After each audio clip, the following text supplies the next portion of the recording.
look at these marks right here in the grass, you can see that this is where Gadsden went off the road after rear-ending the golf cart. I'm in the area just east of Sorority Row, where the lights along Southwest 9th Road just got a makeover. But a recent study by the American Journal of Medicine could make people think twice before suiting up and taking flight.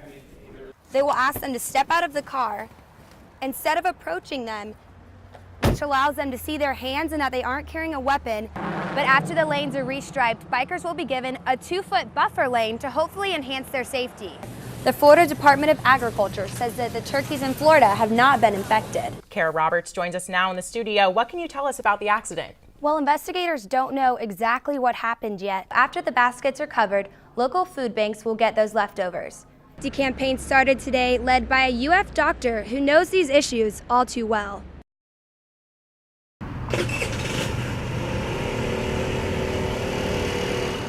Within the past decade, scooter theft has become a major concern for scooter owners in Gainesville. The police found my scooter, but it was destroyed, so I wasn't able to retrieve it. I had to get someone with a truck to pick it up and dispose of it. Scooters are stolen for a variety of reasons. University of Florida student McKelly Benedict's scooter was taken for a joyride and then crashed. Other stolen scooters are sold for their parts, but regardless of the motive, scooter theft victims are always stuck trying to find other ways to get around town. I absolutely miss it. It was great to go to close places like CVS, class, and all that kind of stuff. I walk everywhere now, which isn't terrible, but it was definitely beneficial to have that scooter. According to the Gainesville Police Department, there have been nearly 250 scooters stolen between March of 2014 and March of 2016. The University of Florida Police Department has had about 50 reports filed, making a total of 300 stolen scooters in the past 2 years. GPD also says they found stolen scooters before reports were even filed. University of Florida student Tyler Payloff had to come back to Gainesville over Christmas break after receiving a call from GPD. Got a call over Christmas break that the police had found my scooter, and they said someone just hotwired it and drove it until it ran out of gas, and they left it in the woods. And yeah, I had to do a day trip to Gainesville. We drove up, went to the police station, claimed it, and then drove back down. GPD says they received the largest number of stolen scooter reports in the fall when students are buying new scooters. GPD says they often find scooters abandoned in wooded areas like this one, where thieves don't think they'll be seen ditching the scooters. And with scooter theft continuing to be a steady problem, GPD has a few tips on how to protect yourself from scooter theft, like locking your scooter with a sturdy chain, using a U-lock, and locking the steering mechanism. According to GPD, scooter owners have a choice to make. You have to figure out what your balance is between convenience and security. More security is going to take more time and be less convenient, so you have to figure out what that balance is for you personally. There are plenty of different brake locks, there are plenty of different steering locks, and even grip locks that you can use on your scooter to reduce the chances of it being stolen. My advice to anyone who has a scooter is get a lock. It's worth it, you need it, and it'll save you a lot of money and time.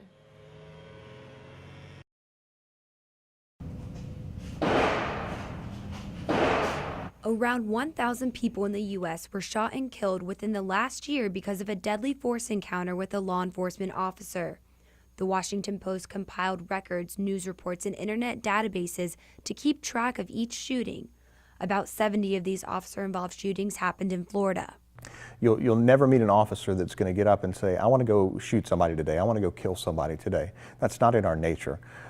We have the capability of using said force. We have the capability of using deadly force. We are trained to use deadly force when it's necessary. Law enforcement officers undergo a variety of crime prevention, crisis intervention, and simulation training so they are prepared for anything that might happen in the field. But there's no typical situation that leads to a deadly force encounter. A lot of things happen so quickly that we only have split seconds to make those choices. A lot of times the concern comes in is that if I'm not making the right choice, what are the consequences for those actions? Whether it be bad for someone else, bad for me, or bad for both of us. Shooting records from the Alachua County Sheriff's Office show there have been 5 fatal officer-involved shootings in the county in the past 5 years. There aren't specific rules on how an officer should react in a deadly force encounter because every situation is different. But the Sheriff's Office takes extra safety measures even during routine traffic stops. When an Alachua County Sheriff's deputy pulls someone over, they will ask them to step out of the car instead of approaching them, which allows them to see their hands and that they aren't carrying a weapon, and it also allows the camera on the front of their car to get the entire interaction on videotape. In hopes of preventing officer-involved shootings in other parts of the country from negatively impacting their community, the Gainesville Police Department and the Alachua County Sheriff's Office are participating in a youth dialogue program. The program is designed to break down barriers and give kids an opportunity to talk about how cops make them feel, but also help them understand what it's like being a cop. I said what I really meant about the cops, and they didn't feel anyway. Young people have ever had a positive interaction with cops? Okay. Like some are actually fun if you just take the time. They are trying to change young people's perception of police officers or sheriffs or deputies, law enforcement period, so they can have a different kind of exchange, save some lives, change some minds. That's how I see it. Local law enforcement officers hope better communication and understanding between officers and community members will build trust and create a safer environment for everyone. Friends and family of a former Marion County deputy are going into the holiday season with heavy hearts. He is absolutely what an outstanding individual. He was so nice to everybody, most respectful person you've ever met, always yes ma'am, yes sir. Anything that he could do to help somebody, he went out of his way to do. He was just that kind of a person. 22-year-old Tevin Gadsden was riding his motorcycle in Levy County at about 3 a.m. on Sunday. He was heading north on County Road 331A when he hit the back of a golf cart. The golf cart was carrying 3 adults and 1 minor.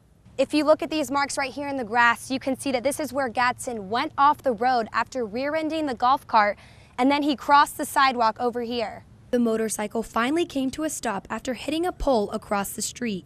Gadsden was taken to UF Health, where he passed away. He was an excellent employee, and we are deeply saddened by this tragedy, and our condolences go out to his family. They're just really good people. Florida Highway Patrol investigators would not comment on whether the golf cart was legally allowed to be on the road at that time. They directed us to a Florida statute that says golf carts cannot be on roads after sunset unless the responsible governmental entity has determined it can be operated after sunset. Investigators say they are looking at the case as a traffic homicide. And every traffic homicide, our investigators go through all the evidence and all the information they received at the scene, and it's a very thorough investigation from A to Z.